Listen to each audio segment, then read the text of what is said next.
मंगलाचरण करेंगे। ओम नमः सिद्धेभ्य जय श्री ओम नमः सिद्धेभ्य जय श्री ओम नमः सिद्धेभ्य।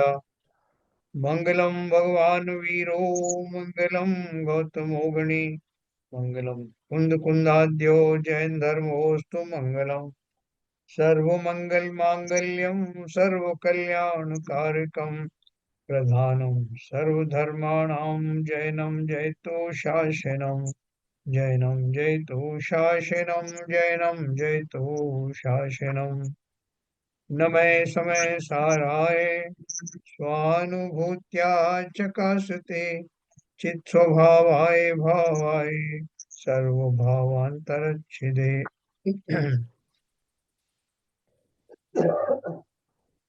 समय सार नाम के ग्रंथ में परिशिष्ट के रूप में दी जाने वाली 47 शक्तियों का हमने भरपूर अध्ययन किया। 47वीं शक्ति का थोड़ा सा विवेचन हम आज और करेंगे, और फिर समय मिला तो उन शक्तियों का एक एक शक्तियों के बारे में संक्षेप में थोड़ा सा पढ़ लेंगे। इससे वो थोड़ी हमें रिवाइज हो जाएंगी। हाँ, क्योंकि ये शक्तियां हमें बार बार इस बात की याद दिलाती रहेंगी कि मैं सर्वशक्तिमान हूँ। हाँ, और इस बल का, इस शक्ति का शारीरिक बल से कुछ लेना देना नहीं, पर्याय जन्य बल से लेना जाना नहीं। तो ये शाश्वत शक्तियां हैं, शाश्वत मेरे साथ में रहती हैं, और इन्हीं के बल पर जीव अपनी निर्मल पर्यायों को धारण किए हुए अनंत चतुष्टय और अनंत अनंत सुख का भोग निरंतर किया करता है। इसलिए वो हमारे बैकग्राउंड में बनी रहना चाहिए। तो इसलिए विशेष रूप से अपन चर्चा करके थोड़ा संक्षेप में इसको रिवाइज करेंगे।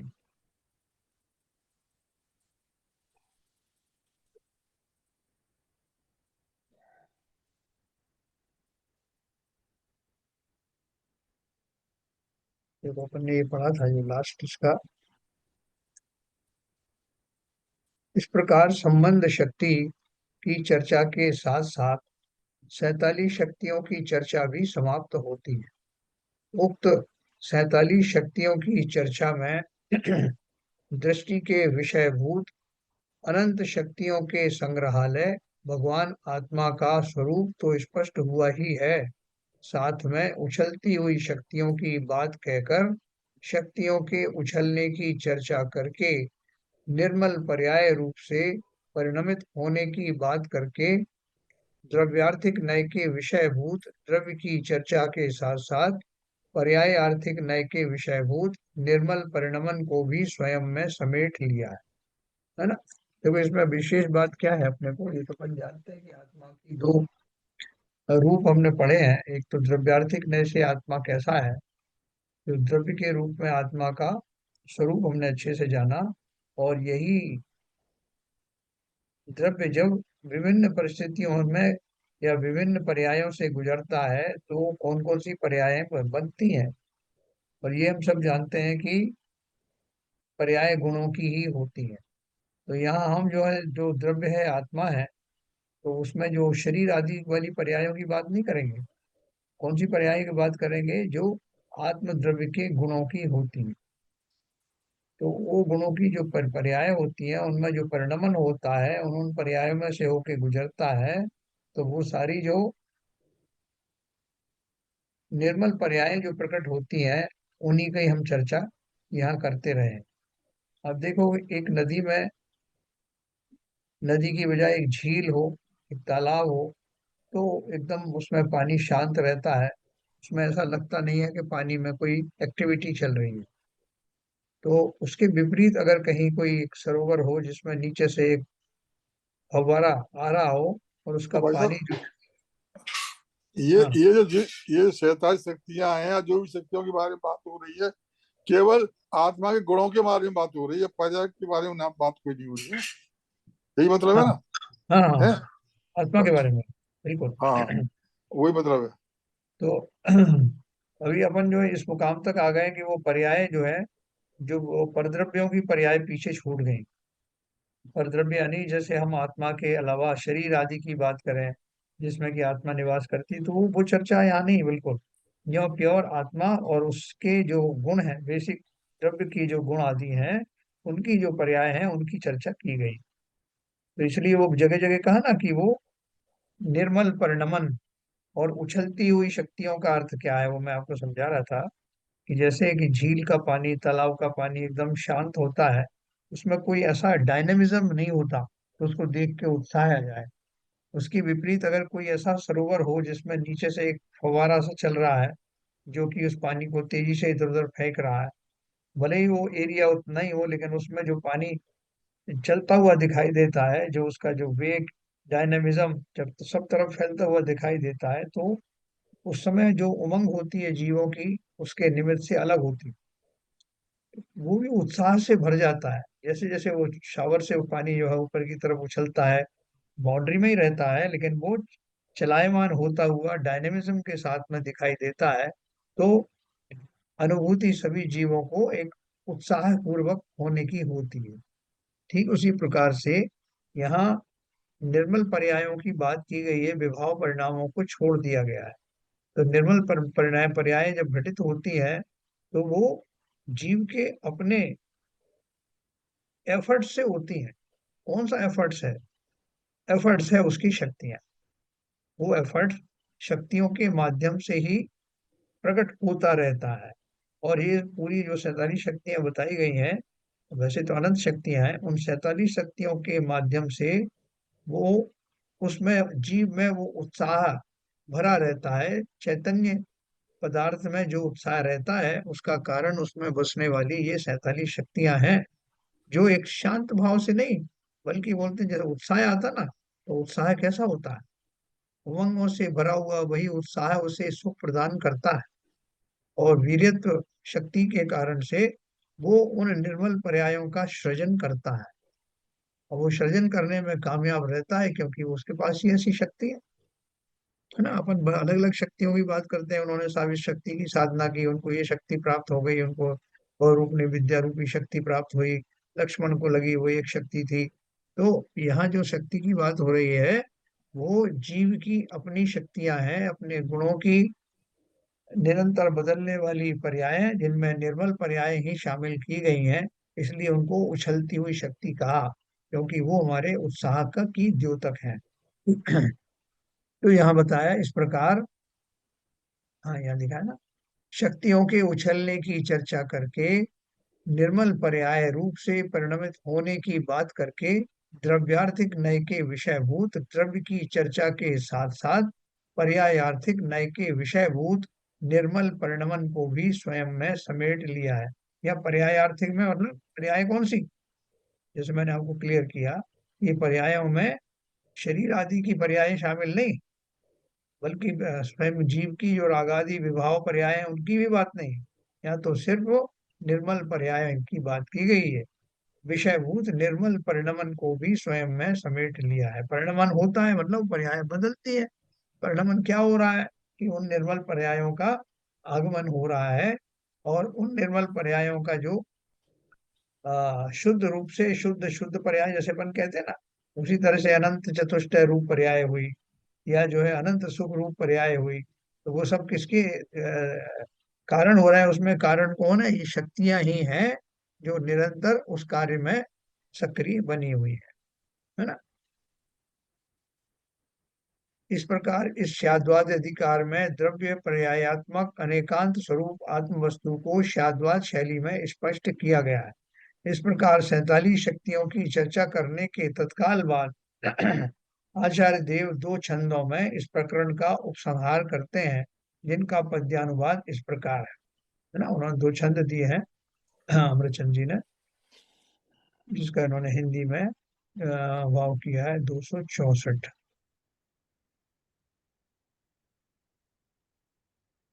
264 संस्कृत में भी दिया है क्या ऊपर? हाँ, ये है। इत्यादिनेक निज शक्ति सुनिर्भर होपी, यो ज्ञान मात्र में ताम न जाति भाव है, एवं क्रमाक्रम विवर्ति विवर्त चित्रम, तद द्रव्य पर्ययमयम् चिदिहास्ति वस्तु।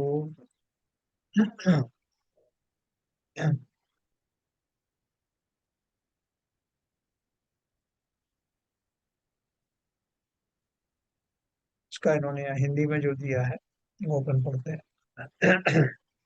इत्यादि अनेक शक्ति से भरी हुई है, फिर भी ज्ञान मात्र मयता को नहीं छोड़ती, और क्रमाक्रम भावों से जो मेचक होकर द्रव्य और पर्यायमयी चिद वस्तु लोक में। है 265 भी साथ में पढ़ते हैं। नैकांत संगदृशा स्वयमेव वस्तु तत्व व्यवस्थित मिति प्रविलोकयंत है, शाद्वाद शुद्धि मधिकाम अधिगम्य संतो ज्ञानी भवन्ति जिन नीति मलम गयन गयंत है। अनेकांत की द्रव्य दृष्टि से स्वयं देखते वस्तु तत्व की उक्त व्यवस्था, अरे संत जन शादवाद की आधिकारिक शुद्धि को लख अर नहीं लांग कर जिन नीति को ज्ञानी होते। देखो गद्य में बहुत स्पष्ट होगा। इस लोक में स्वयं की जीवत्वादि अनेक शक्तियों से पूर्णतः परिपूर्ण होने पर भी जो भाव यानी आत्मा ज्ञान मात्रता को नहीं छोड़ता, वह भाव पूर्वोक्त प्रकार से क्रम रूप और अक्रम रूप विद्यमान होने से अनेकाकार द्रव्य पर्यायमय चेतन वस्तु है।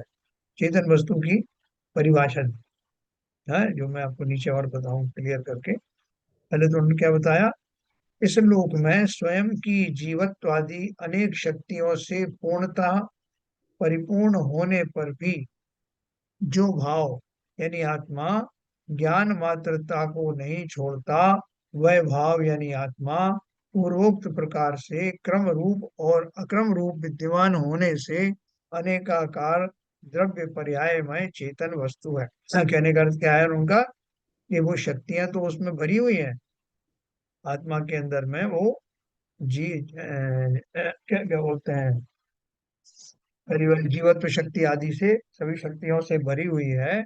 लेकिन उसका जो परिणमन है वो परिणमन भी निरंतर चलता रहता है।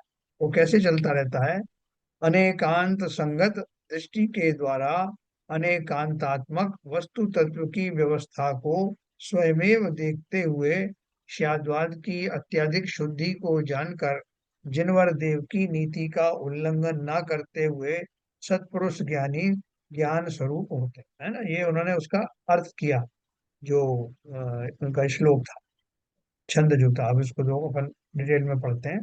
उक्त छंदों में आचार्य देव यही कहना चाहते हैं कि यह भगवान आत्मा अक्रमवर्ती गुणों और क्रमवर्ती पर्यायों तथा जीवत्वादी अनंत शक्तियों का संग्रहालय द्रव्य पर्यायात्मक चैतन्य वस्तु है। इसमें जरा कोई बताएं, आत्मा अक्रमवर्ती गुणों और क्रमवर्ती पर्यायों, इसका अर्थ क्या है? गुण अक्रमवर्ती हैं और पर्याय क्रम से होती है, ऐसा है क्या? कौन तो ऐसे ही है सर। बताएगा? गुणों में हाँ मैं बताऊं क्या? हाँ, बताइए। गुण जो है, गुण अपने अलग अलग होते हैं और हाँ। गुणों पर परिणमन चलता है, और पर्याय जो है क्रमबद्ध है, क्योंकि एक के बाद जो होना है वो दूसरी पर्याय उसी तरह से चलेगी। इसलिए हम्म, इसलिए गुणों को क्रम और पर्याय को क्रमबद्ध बताया है। हाँ, थोड़ा और क्लियर कोई करें, आपने सही बताया, कोई और थोड़ा क्लियर करें इसको। कि जो गुण हैं उसके, वो अलग अलग गुण हैं, उनका कोई क्रम नहीं है, उनका अपना अस्तित्व है। हम्म। जो भी गुण हैं उसके, वो पूरे गुण, उसके अनंत गुण हैं जिसमें हम्म। आत्मा के, हम्म। वो अपना अपना अस्तित्व रखते हैं। मगर हम्म। जब पर्याय जो बदलेंगी, गुणों की जो पर्याय बदलेंगी, वो एक क्रमबद्ध रूप से बदलेंगी। जो बाबूजी ने कहा वो बात सही है। प्रत्येक प्रत्येक गुण की। जैसे जैसे हाँ। पर्याय का सब, जैसे आप क्रम एग्जाम्पल में बताते रहे ना, कि जैसे आम है, आम का जो पर्याय बदलती है धीरे, हरा है, पीला है, मीठापन उसका आएगा धीरे धीरे, तो वो सब से क्रम से आता है एक्चुअली। जो आगे आगे की पर्याय जो आनी है वही आती है, कोई आगे पीछे नहीं हो सकती। जो एक पर्याय हाँ के बाद जो अगली पर्याय आनी है वही आएगी।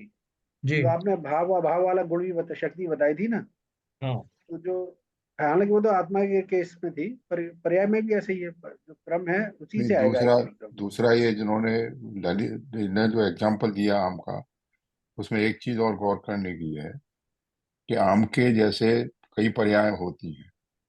उसका रस की पर्याय है, तो रस का जो खट्टेपन अलग से अलग गुणों के, मीठेपन में, अलग हाँ, अलग अलग गुणों अलग के। गुणों की, हाँ, उसका पीलेपन का, हरेपन से वो पीलापन होगा। उसका स्पर्श का गुण है, वो हार्ड है, वो धीरे धीरे सॉफ्ट होगा।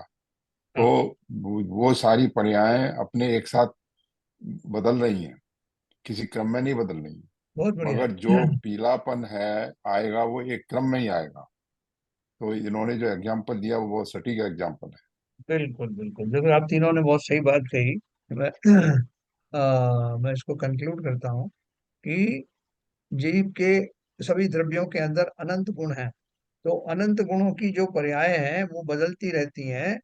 कोई भी गुण दूसरे गुण को का वेट नहीं करता कि साहब पहले आप बदलो फिर मैं बदलूंगा, मैं अपनी पर्यायें तब बदलूंगा। सब अपनी अपनी पर्यायों से संचालित हो रहे हैं और उनका अपना अपना क्रम चल रहा है। तो जब गुण जो है अपने अपने स्वतंत्र रूप से अपनी पर्यायों का सृजन कर रहे हैं तो वो अक्रम है, मतलब पैरेलल में चल रहे हैं।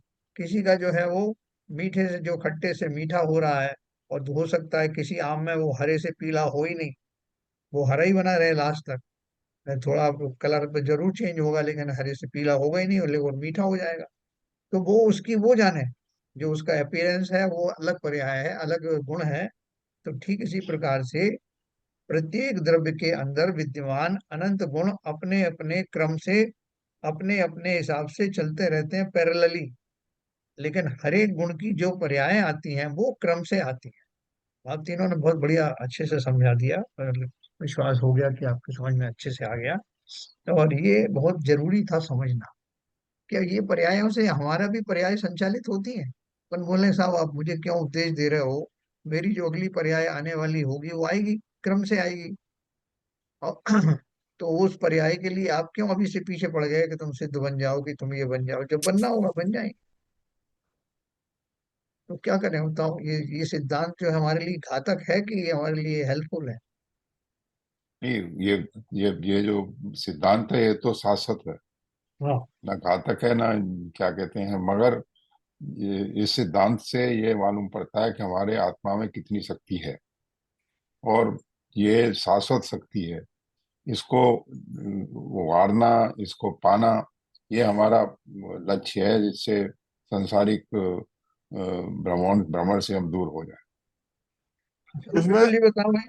इसमें सबसे बड़ी बात यह है भाई साहब, आकुलता जी, समाप्त हो जाएगी। वाह वाह वाह वाह, मैं इसी की बात इंतजार कर रहा था, इसी शब्द का। क्या बात सही है, हाँ, बहुत आकुलता बढ़िया। खत्म। अरे भैया जब जैसा होगा जब गुणों के हिसाब से और प्रजा के साथ बढ़ता रहेगा, आकुलता खत्म हो जाएगी। हम बस, परेशान होते हैं बेमतलब में। तो आकुलता खत्म हुई तो अपन क्या करें, चुपचाप पड़े रहें?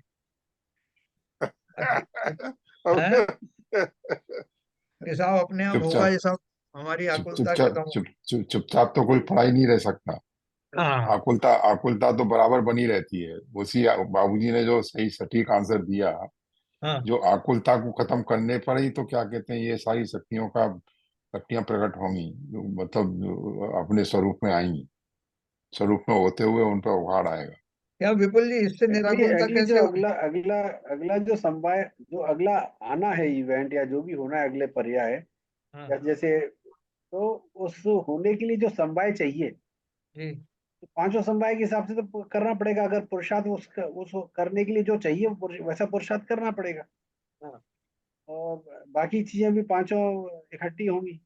हाँ, तो इसलिए ये कहना कि भाई हमें कुछ नहीं करना है, तो ऐसा नहीं चलेगा। वो तो आप उस जो होना है उस हिसाब उसके अकॉर्डिंगली आपको पुरुषार्थ अपने आप करोगे। वाह, बहुत बढ़िया, बहुत बढ़िया। यानी ये ज्ञानी को ये विश्वास होता है कि आगामी पर्याय जो होनी होगी, पुरुषार्थ मेरा उसी ओर ढलेगा, मेरा वीर्य उसी ओर ढलेगा, और इस ढलाव पूर्वक ही वो सारी इवेंट्स होंगी। तो उसमें स्थिरता आएगी, उसमें अचंचलता नहीं रहेगी, इसमें बेचैनी नहीं रहेगी। वो धैर्यता जो समता है, वो समता द्रव्य के गुणों को और पर्यायों को समझने के कारण आएगी।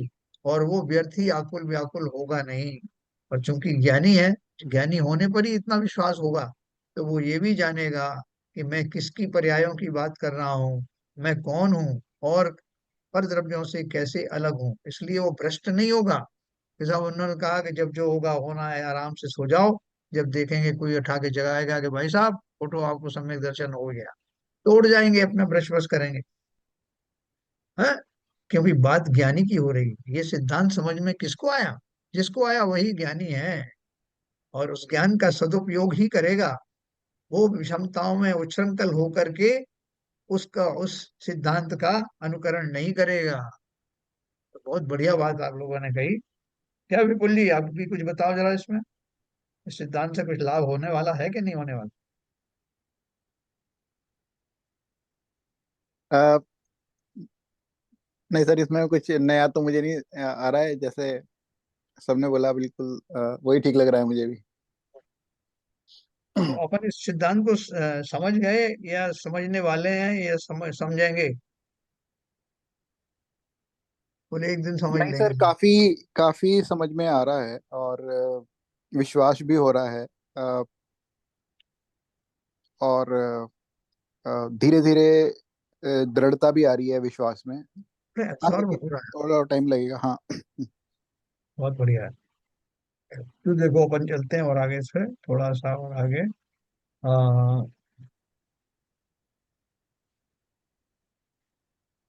मैंने बीच में एक लाइन को इतना ज्यादा खींच दिया, जबकि इसमें इतनी बात थी नहीं।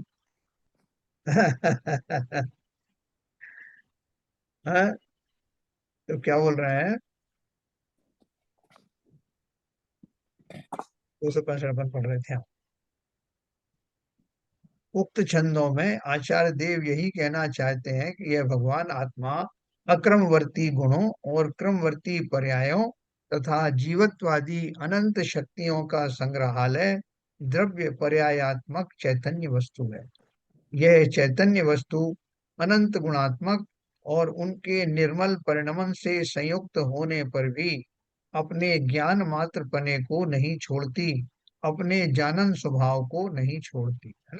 क्यों चुपचाप नहीं पड़ी रहती, उसका ज्ञान निरंतर उछलता रहता है। ये शक्तियां हैं, शक्तियां होने के बाद में भी वो ज्ञान का परिणमन सबसे ऊपर चलता रहता है, जिसके द्वारा वो निरंतर स्व को जानता रहता है, निरंतर अपनी गुण पर्यायों को समझता रहता है, और उस जानने रूप ही वास्तव में उसका सुख है।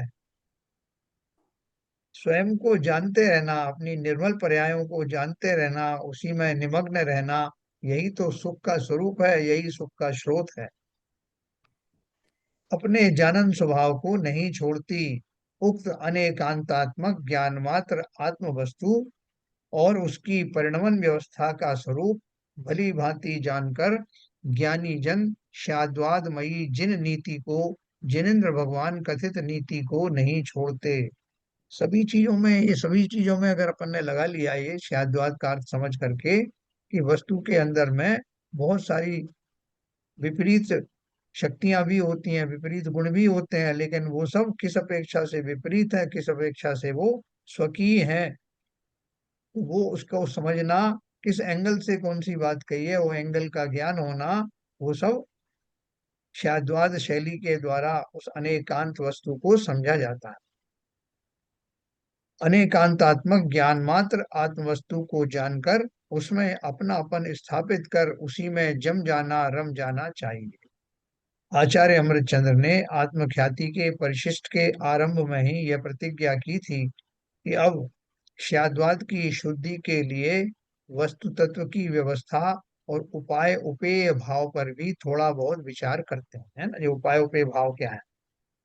247वीं कलश में समागत उक्त कथन का तो यही अर्थ स्पष्ट अभीष्ट है कि वे शाद्वाद की शुद्धि के लिए वस्तु तत्व की व्यवस्था और उपाय उपेय भाव की चर्चा करना चाहते हैं, है ना? ये क्या है? उक्त कथन के आधार पर तो उसमें समागत दो अधिकारों के नाम वस्तु तत्व व्यवस्था अधिकार और उपायोपेय अधिकार होना चाहिए, क्योंकि शाद्वाद की स्थापना तो वे दोनों अधिकारों में ही करते देखे जाते हैं। तथापि कलश टीकाकार और नाटक समय सारकार ने इन अधिकारों के नाम शाद्वाद अधिकार और उपायोपेय अधिकार दे दिए हैं। इस कारण पहले अधिकार का नाम शाद्वाद अधिकार ही प्रचलित हो गया। देखो इसमें जो परिशिष्ट था उसमें शाद्वाद अधिकार था, उसके बाद 47 शक्तियां थी उसी के अंतर्गत। मैंने वो यहाँ पे लिया नहीं है उसको, क्योंकि वो थोड़ा सा आपको वो भ्रमित जैसे हो सकते थे। लेकिन उसकी चर्चा अपन कब करेंगे, जो अपना अगला ग्रंथ अपन जो ले रहे हैं उसमें भी शाद्यात का जो प्रश्न उत्तर के माध्यम से बड़ा अच्छा वर्णन किया है, तो वहां अपन उसको लेने वाले हैं। अभी इससे आगे जो है 47 शक्तियों के आगे ये एक उन्होंने परिशिष्ट और जोड़ा है, उपाय उपेय अधिकार, है ना। इसका रहस्य भी समझना। देखो ये मौका बार बार अपन को मिलता नहीं है, अलग से आपको ये सब कहीं मिलने वाला नहीं। तो आचार्य अमृतचंद्र ने समय सार के साथ ही, जो कि उसकी टीका उन्होंने की है, उन्होंने इन सबको भी वहां पर स्थान दिया है, जो इस बहाने से हमको समझने को मिला है। तो इसमें क्या है, उपाय उपाय अधिकार में वस्तु, मैं हिंदी में पढ़ता हूँ, वस्तु व्यवस्था अधिकार में शाद्वाद की चर्चा ही प्रमुख रूप से हुई है। शाद्वाद अधिकार नामकरण में एक कारण यह भी रहा है, अस्तु हमने भी उसी का अनुकरण करना उचित समझा, क्योंकि इससे विषय वस्तु में तो कोई विशेष अंतर आता नहीं। अतः व्यर्थ के बौद्धिक व्यायाम से क्या लाभ है। इस प्रकार शाद्वाद अधिकार में वस्तु व्यवस्था का प्रतिपादन करने के उपरांत अब उपाय उपेय भाव पर विचार करते हैं। देखो अपन ने ये वस्तु का स्वरूप भी तो समझा, जो हमने 47 शक्तियां पढ़ी, और उसमें ये सब पढ़ा कि उसमें ऐसे द्रव्य में इस तरह के गुण होते हैं, अनंत गुण होते हैं, 47 शक्तियों में भी गुण रूप से वो पाए जाते हैं, और उनका परिणमन जो है उन्हीं को क्रम रूप से जो परिणमन है उनको पर्याय कहते हैं। और अलग अलग गुणों का होना, मौजूदगी होना, मतलब वो अक्रम रूप से उनकी पर्याय होती हैं। ये अपन ने अच्छे से जाना। अब वो क्या बोल रहे हैं कि ये तो हमने समझ लिया, विषय वस्तु में तो कोई विषय इस प्रकार शाद्वाद अधिकार में वस्तु व्यवस्था का प्रतिपादन करने के उपरांत अब उपाय उपेय भाव पर विचार करते हैं, कि हमने अपने आप को समझ लिया कि मैं आत्मद्रव्य हूँ, मुझ में ऐसी ऐसी शक्तियां हैं, मेरे अंदर ऐसे ऐसे गुण हैं। अब मुझे करना क्या है, प्रोसेस तो बताओ, उन शक्तियों को कैसे यूज करना है। हाँ, नहीं तो शक्ति लेके बैठ गए, मुझे आता ही नहीं है। बहुत सारी आपने जो है अस्त्र शस्त्र जो है वो ले लिए, रख लिए अपने पास में, लेकिन आपको उनको चलाना आता नहीं, तो उनका कोई फायदा नहीं ना। तो यहाँ क्या बोल रहे हैं, परम शांत सुखमय दशा कही जिनागम मोक्ष, रत्न त्रय की साधना ही उपाय है मोक्ष। है, इसका उत्तर समझ गए होंगे आज तो। परम शांत सुखमय दशा कही जिनागम मोक्ष, रत्न त्रय की साधना ही उपाय है मोक्ष। एक तो दशा, मोक्ष किसे कहते हैं, कैसी है दशा है, परम शांत सुखमय दशा, उसी को मोक्ष कहा। मोक्ष कोई स्थान विशेष का नाम नहीं, मोक्ष उस दशा का नाम। इसलिए जिनेन्द्र देव को, अनंत देव को भाव मोक्ष हो गया कहते हैं। बोले कैसे हो गया भाई साहब, इतनी बैठे संसार में, आप मोक्ष कैसे दे रहे हो।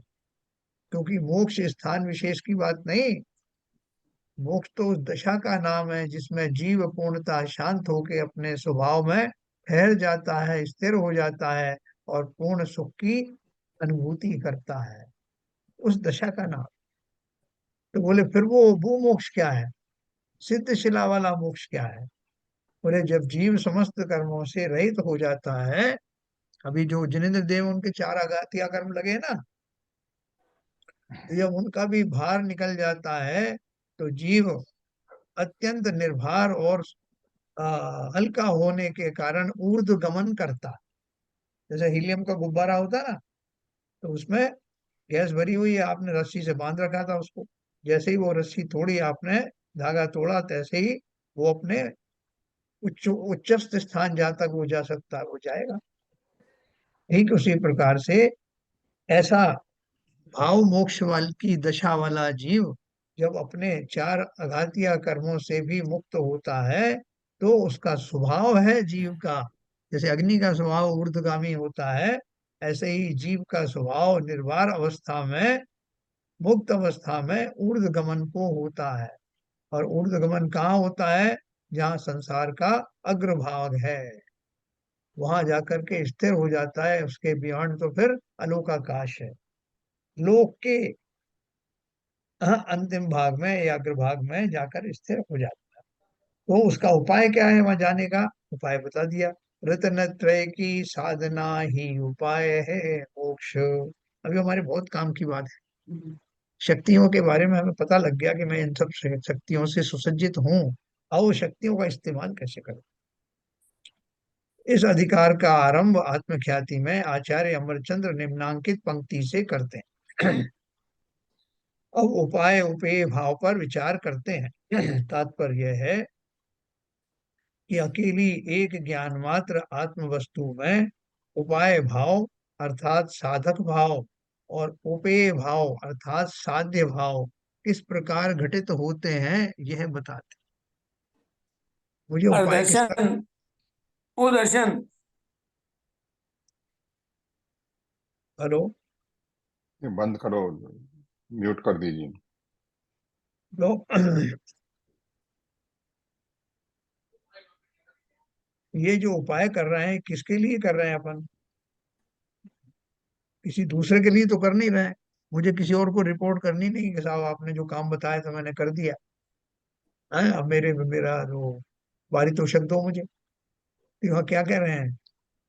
तात्पर्य है कि अकेली एक ज्ञान मात्र आत्म वस्तु में उपाय भाव और अर्थात साधक भाव और उपेय भाव अर्थात साध्य भाव किस प्रकार घटित होते हैं। मैं ही तो साधन करने वाला और जिसका साधन कर रहा हूँ, जो प्राप्त करना चाहता हूँ, वही मैं वह भी मैं ही हूँ। उपाय उपेय भाव का स्वरूप आत्मख्याति में इस प्रकार स्पष्ट किया गया। यद्यपि आत्म वस्तु ज्ञान मात्र ही है, जो शाद्वाद वाले चैप्टर में बहुत अच्छे से समझाया था कि ज्ञान मात्र क्यों कहा। यद्यपि आत्म वस्तु ज्ञान मात्र ही है, तथापि उसमें उपाय उपेय भाव विद्यमान रहता ही है? बोले ज्ञान मात्र है तो उसका काम और कुछ है ही नहीं, बस जानना जानना जानना। तो बोले इसके बावजूद भी उसके अंदर में ये भाव रहता है, उपाय उपेय भाव।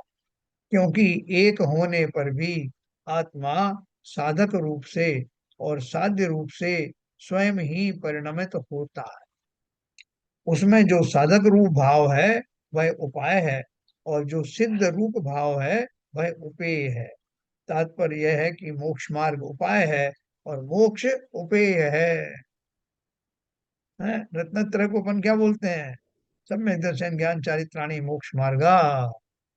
मोक्ष का मार्ग है। तो मोक्ष कहाँ है? मार्ग से चल करके जहाँ पहुंचेंगे वो मंजिल, वो मोक्ष कहाँ? तब तक आप समझ गए होंगे कि मोक्ष कहाँ, मोक्ष किस दशा का नाम, और वहां तक जीव कैसे पहुंचता। अनादि काल से मिथ्या दर्शन, मिथ्या ज्ञान और मिथ्या चारित्र द्वारा स्वरूप से च्युत होने के कारण संसार में परिभ्रमण करते हुए भली भांति ग्रहण किए गए व्यवहार सम्यक दर्शन ज्ञान चारित्र के पाक के प्रकर्ष की परंपरा से क्रमशः स्वरूप में आरोहण कराए जाते इस आत्मा को अंतर्मग्न निश्चय सम्यक दर्शन ज्ञान चारित्र रूप भेद की तद्रूपता के द्वारा स्वयं साधक रूप प्रवृत्त सकल कर्म क्षय प्रज्वलता स्खलित विमल स्वभाव तया सिद्ध रूपेण च स्वयं परिणाम मानम ज्ञान मात्र में वो पायो पेय भावम साध्यति। ये इसमें दोनों मिला दिया है उन्होंने, नीचे है उसका वैसे।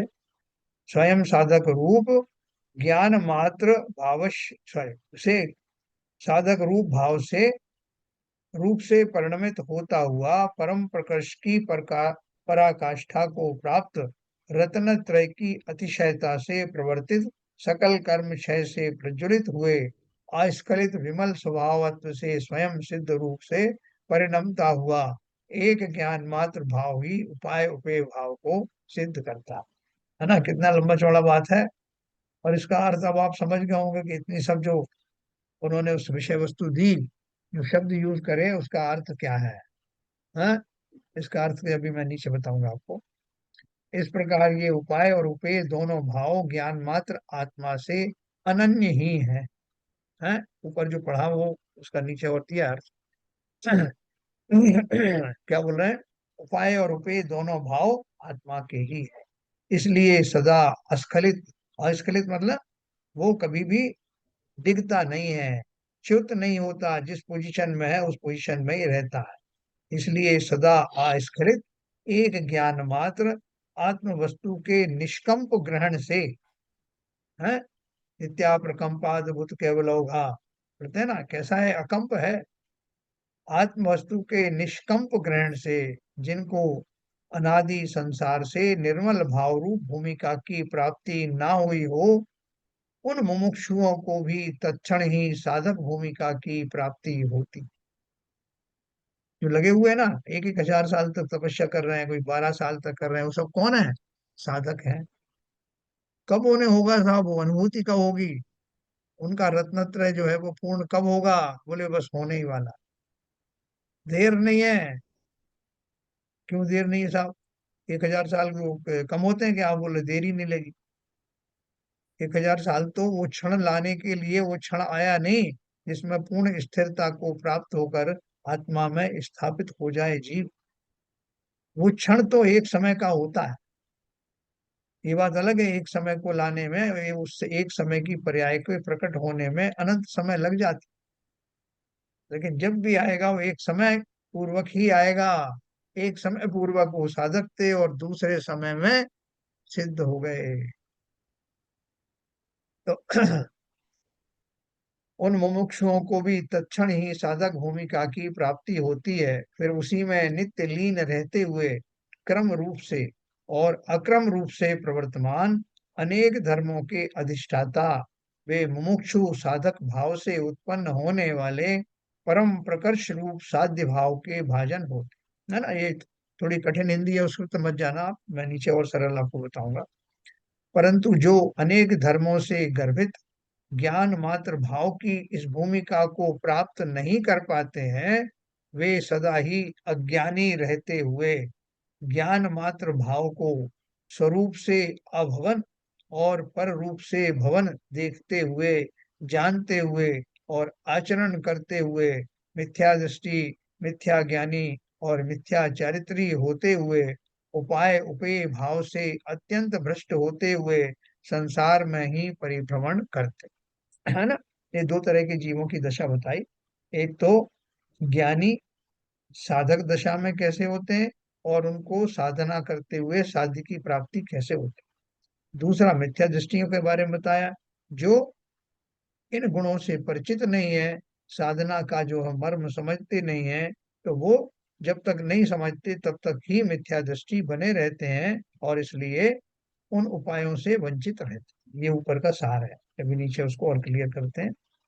उक्त संपूर्ण कथन का सार यह है कि प्रत्येक आत्मा द्रव्य पर्यायात्मक वस्तु है और यहाँ शक्तियों के प्रकरण में भी त्रिकाली ध्रुव द्रव्य और गुणों के साथ साथ निर्मल परिणमन को भी शामिल किया गया है ना।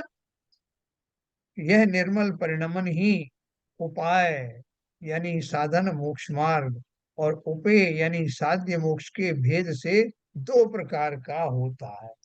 जो निर्मल परिणमन की बात आ रही है ना बार बार, जैसा उनकी शक्तियां, उछलती हुई शक्तियां जो निर्मल पर्यायों का परिणमन करते हैं, तो निर्मल पर्यायों का परिणमन क्या हुआ? परिणमन कैसे हो रहा है? उन शक्तियों की मौजूदगी में जीव स्वयं ही उन भावों में से होके गुजर रहा है। कौन से भाव है वो?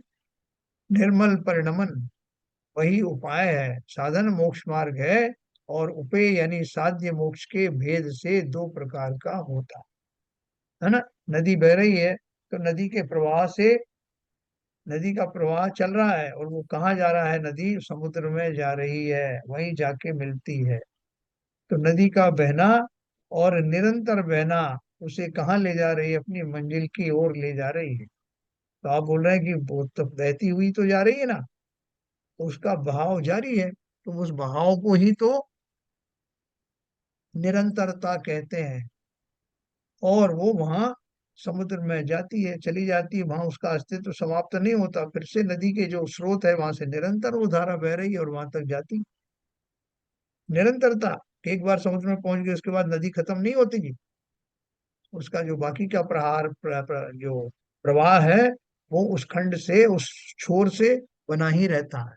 इसलिए उन्होंने कहा कि साध्य साधक दशा दोनों बनी रहती है। निरंतर ही वो परिणमन, उस तरह का परिणमन, उसके गुणों का परिणमन, निर्मल पर्यायों का परिणमन निरंतर चलता रहता है, और उसका आनंद भी वो जीव निरंतर लेता रहता है। इसलिए जो उसने प्रैक्टिस किया, जो अभ्यास किया, उसका स्वाद भी निरंतर चखता रहता। तो यहाँ ये कहा। तो भाई साहब, हाँ ये जो है साधन मोक्ष मार्ग है, और साध्य जो है मोक्ष है। तो जब ठीक, मोक्ष मोक्ष होने के बाद में भी निरंतर चलता रहता है मोक्ष मार्ग। मतलब देखो अपन ने एक नियम बताया ना कि तभी अभी तक तो आप ये बता रहे थे ना कि हाँ, मोक्ष होने के बाद में तो बिल्कुल मतलब है कि जीव जो है सिद्ध सिद्ध स्थिति आ जाती है। फिर इसमें पर्याय चल रही ना, मैं बताया था वो पर्याय चलती रहती है, सिद्ध सिद्ध सिद्ध पर्याय चल रही। अरे वो नहीं, जो मोक्ष वो का मार्ग है, मोक्ष मार्ग है वो क्या? हाँ देखो वो मार्ग का अर्थ मोक्ष क्या मार्ग है। तो रत्नत्रय का रत्नत्रय का वो है। और रत्नत्रय जो एक स्थिति में आकर जब मोक्ष सिद्धि हो जाती है तो रत्नत्रय भी समाहित हो जाते हैं उसी में, समाप्त। जब समाप्त होना अलग बात है, देखो नीचे की लाइन में आपकी प्रश्न का उत्तर दिया उन्होंने कि वो जो उपाय है वो कब से शुरू होते हैं और वो कहाँ तक चलते हैं। जब सिद्ध हाँ दशा में हाँ पहुंच जाता है तो वहां जो स्थिरता आती है, वो स्थिरता को भी अपन वो उपेय बोलते हैं, साध्य मोक्ष कहते हैं। लेकिन वो उपाय कब से चालू होते हैं यह निर्मल परिणमन ही उपाय और उपेय के भेद से दो प्रकार का होता है। उपाय भाव तो चतुर्थ गुण स्थान से ही प्रकट हो जाता है, क्योंकि वहां सम्यक दर्शन, सम्यक ज्ञान के साथ साथ अनंतानुबंधी कषाय के अभाव में होने वाली चारित्र गुण की परिणति भी अंश रूप में निर्मल हो जाती है। ठीक है, ठीक यहाँ तक है, आप सही है, समझ रहे हैं? आगे सही है, देखो। सही है। यद्यपि किन्हीं किन्हीं को क्षयिक सम्यक दर्शन चतुर्थ गुण स्थान में प्रकट हो जाता है, तथापि क्षयिक ज्ञान 13 में गुण स्थान के पहले नहीं होता। हाँ जो क्षयिक भाव होता है ना, क्षयिक भाव इसके बाद ही होता है, केवल ज्ञान के बाद ही होता है, अनंत देव को ही होता है।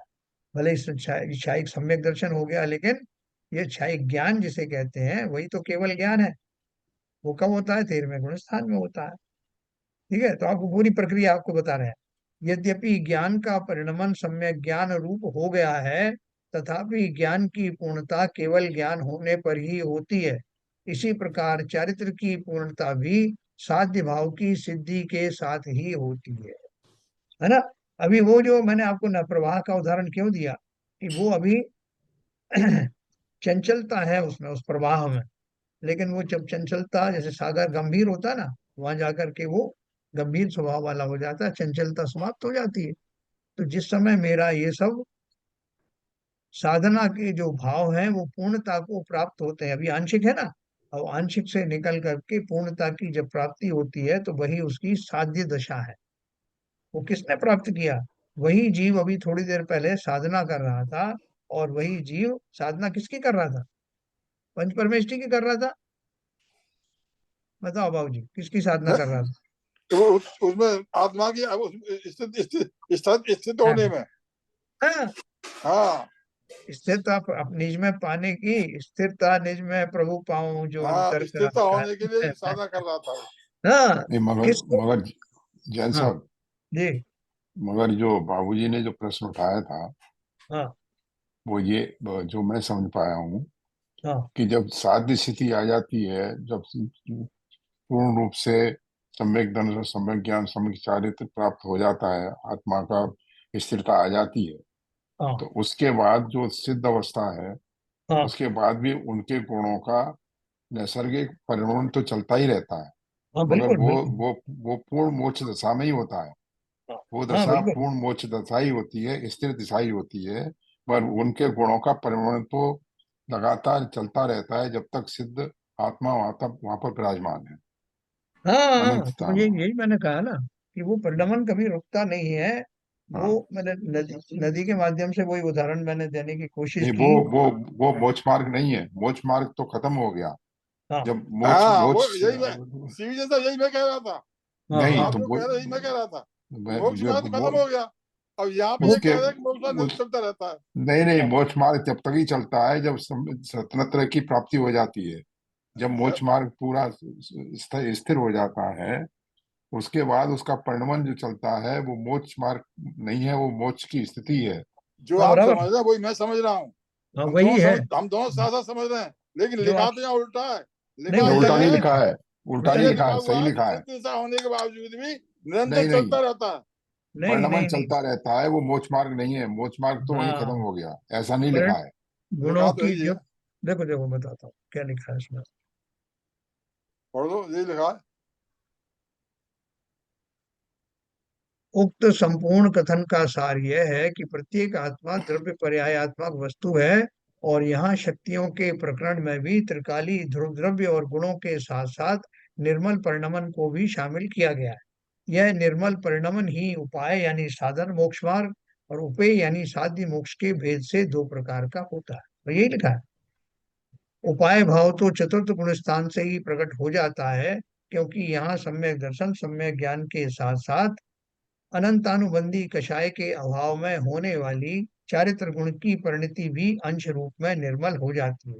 देखो वो जो अपन बात कर रहे थे वो परिणमन की बात कर रहे हैं कि सिद्ध हाँ दशा में होते हुए भी जो सिद्ध उनके जो गुणों का जो परिणमन है, वो अर्थ अर्थ और व्यंजन पर्याय अपन ने पढ़ी थी ना। हाँ हाँ हाँ तो अर्थ पर्यायों के फलस्वरूप उनकी जो इंटेंसिटी कम ज्यादा जो होती रहती है, उनकी जो षटगुणा हानि जो होती है उनकी, वो हाँ अगुरु लघुत्व गुण के कारण जो होती है वो उनका हाँ परिणमन होता रहता है। हाँ लेकिन वो दशा तो वही, वहाँ दशा पर पहुंचने में साध्य साधक दशा तो आइडेंटिफाई हो गई क्लियरली। हाँ जब सम्यक दर्शन ज्ञान चारित्र की पूर्णता होती है और जीव स्वयं में स्थिर होता है तो वही साध्य दशा है, वही मोक्ष दशा है। अब मोक्ष दशा में पहुंचने के बाद भी उसके जो गुणों का परिणमन है वो सिद्ध सिद्ध दशा के रूप में होता रहता है। हाँ दशाएं वही बनी रहती हैं और गुणों का परिणमन जो अगुरु लघुत्व गुण स्तर के गुण के कारण उन पर्यायों में जो षटगुणी हानि वृद्धि होती रहती है वो होती रहती है। बहुत ही बात थी। उसको अभी हाँ अभी अभी मत लीजिए, उसको इतना ही समझो कि हमारे हाँ साध्य साधक दशा क्या है। किन्हीं हाँ किन्हीं को ये हो गया, यद्यपि ज्ञान का परिणमन सम्यक ज्ञान रूप हो गया है, तथापि ज्ञान की पूर्णता केवल ज्ञान होने पर ही होती है।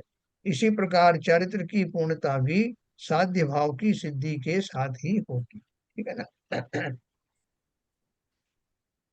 अनंत गुणात्मक भगवान आत्मा का सिद्ध दशारूप परिणमित हो जाना ही साध्य भाव है ना, बहुत क्लियर लिखा है।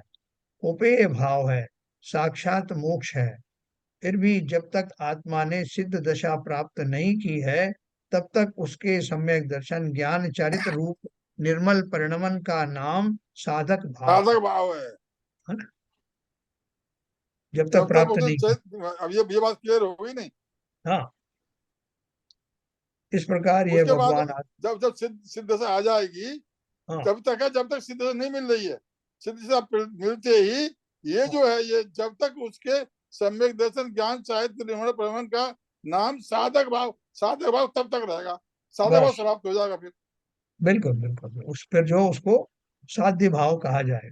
हाँ, ये मैं कह रहा था। और वहां पर जो आप जो बता रहे थे, वहां पर लाइन थी, लाइन उसमें हाँ, लिखी थी कि साधक भाव भी निरंतर चलता रहेगा। तो वो नहीं निरंतर तो नहीं, तब तक निरंतर मतलब कहाँ तक चलता रहेगा, जब तक कि साध्य हाँ, उत्पन्न नहीं सही है, होता। सही है, सही है, वहां भी सही है। यही लिखा है बाबूजी, वहां भी यही लिखा हुआ है। अच्छा अच्छा। हाँ। हम्म। हो सकता है मेरे पढ़ने में समझने में गलती हो गई हो। नहीं नहीं, इस वही प्र- लिखा हुआ है, उसमें कोई अंतर नहीं है, या ज्यादा एलोबरेट कर दिया है, बस इतना इस अंतर। प्रकार यह भगवान आत्मा स्वयं ही साधक है और स्वयं साध्य भी है। तात्पर्य यह है कि इसे अपने साध्य की सिद्धि के लिए पर की ओर देखने की रंच मात्र भी आवश्यकता नहीं है। जैसा मैं साधना कर रहा हूँ, थोड़ा सा आप जरा सहयोग करें इसमें, मेरा हाथ पकड़ करके वहां तक ले जाएं तो साधना हम्म। पूरी हो जाएगी। हाँ, तो क्या बोल रहे हैं कि ये स्वयं ही साधक है और स्वयं साधना भी स्वयं की ही कर रहा है। दूसरे की कर रहा होता तो बड़ी एक वो भी रहती, मेरे को एक प्रसन्नता रहती, पता नहीं वो नाराज तो नहीं हो गए, जिन्हें मैं समझा रहा हूँ, इतना उनको पहुंचा रहा हूँ वहां तक, उनकी स्तुति कर रहा हूँ, वो उससे प्रसन्न तो है कि नहीं, प्रसन्न हो रहे हैं कि नहीं हो रहे, तो मैं अपनी साधना करता रहूं, नहीं फिर उनसे पूछूं कि मेरी साधना में क्या कमी रह गई, तो स्वयं ही मुझे मालूम पड़ेगा, रिजल्ट भी मेरे सामने है ना। वो जो अनंत भावलिंगी संत जो जो तपश्चरण कर रहे हैं, उनको कैसे पता लगेगा कि वो सही दिशा में जा रहे हैं, या उन्हें कैसे मालूम पड़ेगा कि उनको केवल ज्ञान होगा कि नहीं होगा। बताओ भाई, कोई समझ किसी को मालूम है क्या, जो साधना कर रहे हैं वो साधना कहीं पूरी होगी कि नहीं होगी, गलत तो नहीं है, कैसे कौन बताएगा। नहीं सर, अगर वो इस भाव में चले जाएंगे तो फिर तो कभी साधना पूरी होगी ही नहीं। वाह, ये बहुत फिर बढ़िया। तो वो आकुलता वाली स्थिति आ गई। वो तो अपना जो पुरुषार्थ है, वो आत्मचिंतन है, उसमें ही लीन रहेंगे। और जब जब जो होना होना है, जब पांचों समय मिलेंगी तो अपने आप वो हो जाएगा। बहुत ये बढ़िया। आकुलता में रहेंगे तो कभी मोक्ष प्राप्त होगा ही नहीं। बिल्कुल सही कहा, बिल्कुल सही कहा। देखो, ये तो निशंक। ये प्रिंसिपल तो, ये सिद्धांत तो आपने शुरू में ही बता दिया हाँ। कि पहली अब सीढ़ी से चढ़ने पे ही अगर आकुलता रही तो आप पहली सीढ़ी से आगे नहीं चढ़ पाएंगे। क्यों? क्योंकि इस साधक दशा को प्राप्त करने वाले वो समस्त भावलिंगी संत सम्यक दृष्टि हैं। यस, उनको जब मालूम सम्यक, है, ज्ञानी हाँ, है, उनको मालूम है उनको कि कोई शंका नहीं है। हाँ। और दूसरी बात और बताऊं, कि 22 परीक्षाओं में से एक अलाव नाम की वो हुई होती है, एक परिचय होती है। अलाव में क्या है कि वो खेद खिन्न नहीं होते कि भाई साहब कब से कर रहा हूँ, केवल ज्ञान तो हुआ ही नहीं, ये वो क्या करें। पहले भी आपने दो कई बार बताया है, अलाव हाँ, अलाव जो। तो इसलिए, हाँ, इसलिए वहां व्याकुलता आकुलता का कोई सवाल ही नहीं। वो निरंतर अपनी उस साधना में व्यस्त रहते हैं, और एक दिन वो क्षण भी आता है जब केवल ज्ञान के चक्षु पा करके पूरा संसार झकाझक दिखने लगता। कैसा होगा वो दृश्य, जब तीनों लोग एक साथ झलकने लगे, एकदम चकाचौंध हो जाए, वह उत्साह से भर गया, समस्त ज्ञान समस्त दिशाओं में समस्त ज्ञेयों को जानने लगा। उस दशा को सोच सोच करके रोमांच हो जाता। तो ये अपन थोड़ा सा इसको कल और पढ़ेंगे, अच्छा टॉपिक है, और उसके बाद में इसकी चर्चा करेंगे। मेरे ख्याल से जो साध्य साधक भाव है, वो अब जो है हमको उस साधना में और गहरा बिठाने के लिए साधन बनेगा। हमें उसके प्रति और उत्साह आएगा कि साहब, वो शक्तियां तो बता दी, अब उनका उपयोग कैसे करना है। अब ये भी आपको शॉर्ट में बता दिया कि भाई साहब, साधना करोगे तो साध्य मिल जाएगा, साधना कैसे करें, क्या साधना करें, उसको भी उन्होंने पहले क्लियर कह दिया कि ये साधना शुभ भावों पूर्वक या पूजन पाठ आदि के द्वारा या बाह्य क्रियाओं के द्वारा, क्रियाकांड के द्वारा प्राप्त नहीं किया जा सकता। तो वो रूल आउट हो गया। तो इसका अर्थ ये हो गया कि कोई दूसरा उपाय है, वो उपाय क्या है, वो बताओ मुझे। वैसे तो अपन ने इतने दिनों में वो उपाय पढ़े भी हैं, लेकिन यहाँ थोड़ा कंसंट्रेट करके उन उपायों की चर्चा की है। तो कल अपन और पढ़ेंगे इसको आगे, जिनवाणी स्तुति करें। ठीक है सर, समझ में आ रहा है सबके नहीं? ललित जी अनम्यूट करिए।